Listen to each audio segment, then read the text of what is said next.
La limite humaine au souffle de l'esprit. Marcher avec Dieu plus qu'une simple marche. Genèse 5, 24 dit, et non marcher avec Dieu, puis il ne fut plus car Dieu le prit auprès de lui.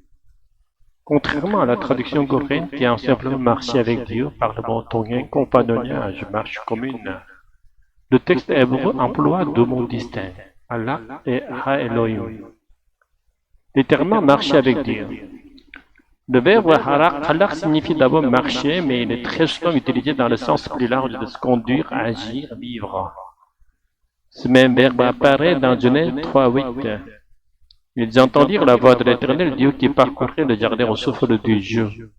Ici, la traduction coréenne se promener donne l'impression que Dieu se promène dans le jardin, mais le verbe halak qualifie plutôt la voix de Dieu. Il s'agit donc de la voix de Dieu qui se répandait à travers tout le jardin au souffle du jour.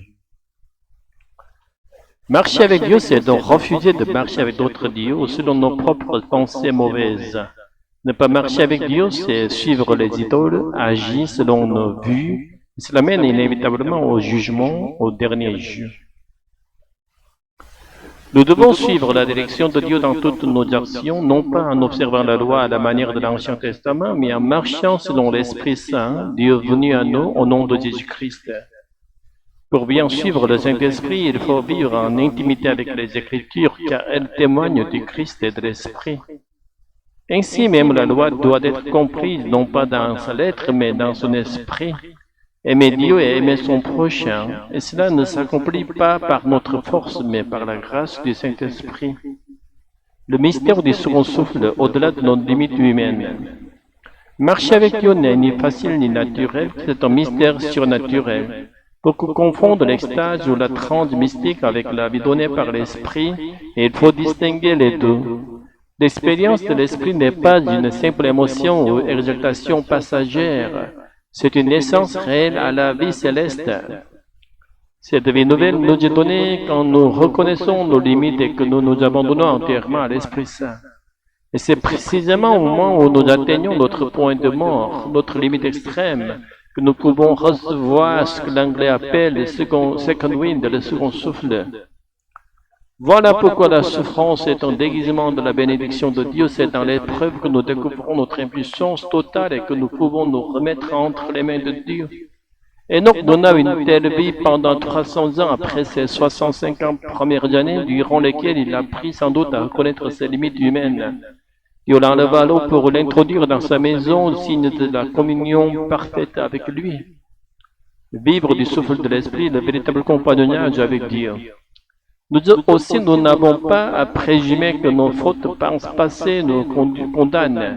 Si nous reconnaissons nos erreurs, si nous remettons tout à Dieu, il nous accorde son souffle, la puissance du Saint-Esprit pour vivre dès ici-bas, et nous conduira au ciel quand nous franchissons la mort vers la vie éternelle. Cependant, dans la Bible, seul Enoch et Élie semblent avoir connu une telle communion. Mais Moïse ou David durent connaître la mort. C'est dire combien vivre de ce souffle, le souffle de l'esprit, est presque impossible. Nous revenons sans cesse à notre propre souffle humain. Mais il ne faut pas se décourager. Nous devons continuer à chercher à vivre selon la volonté de Dieu et non selon nos vues. Aimer Dieu et aimer nos prochains comme Dieu les aime. Voilà la véritable marche avec Dieu. Non pas aimer les autres comme des idoles, mais les aimer de l'amour même de Dieu. Pour cela, nous devons demeurer dans la présence du Saint-Esprit, car l'atmosphère spirituelle dans laquelle nous respirons détermine notre vie spirituelle. Quand nous restons dans la présence de l'Esprit, nous respirons son souffle et pouvons vivre et pratiquer l'amour.